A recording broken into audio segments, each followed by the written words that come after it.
Mike and I met in Australia. He was my neighbour.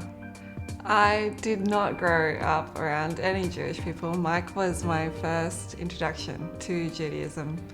And I kind of threw her off like the deep end right into it. She was like a blank slate, and so I felt almost like privileged to show her Annie Hall for the first time, or we watched Curb Your Enthusiasm.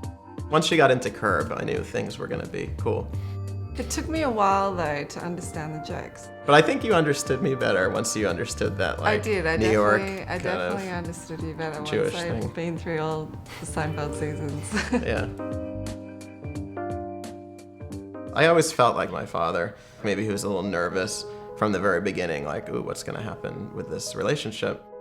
I came to New York on a fiancé visa. So we had to get married within 3 months of arriving, and we had to deal with this issue. My father is a Holocaust survivor. He survived with my grandmother, disguising themselves as displaced Poles. This Holocaust history has had a big impact on my life. My father writes about the Holocaust, he speaks about the Holocaust. He's not religious per se, but he's really sensitive to this question of assimilation and intermarriage.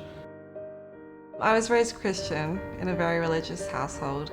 Because my upbringing was so religious, I decided that when I was in charge of my own life, nobody was going to tell me what church to belong to. I wanted to have my own beliefs. I would ask him, why is it so important that Jessica converts? And my father said, well, he doesn't want to lose this Jewish identity. When the conversion conversation came up, I was instantly opposed to it. At the same time, I knew that for me and Mike to have a life together, we would need to reach some compromise where we both shared the same kind of views, the same kind of beliefs, and somehow could incorporate both of our upbringings into something we could instill in our kids. So it was really once we started to understand that we were able to come up with some solutions. I literally just Googled like most liberal synagogue in New York City, and we found very quickly the City Congregation for Humanistic Judaism, and it kind of blew my mind in a way.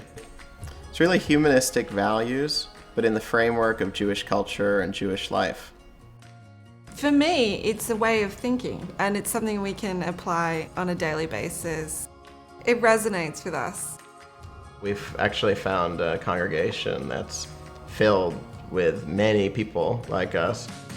It's not an institution, it's a community. It's a community. It solved a lot of riddles and questions as we were trying to chart our future together.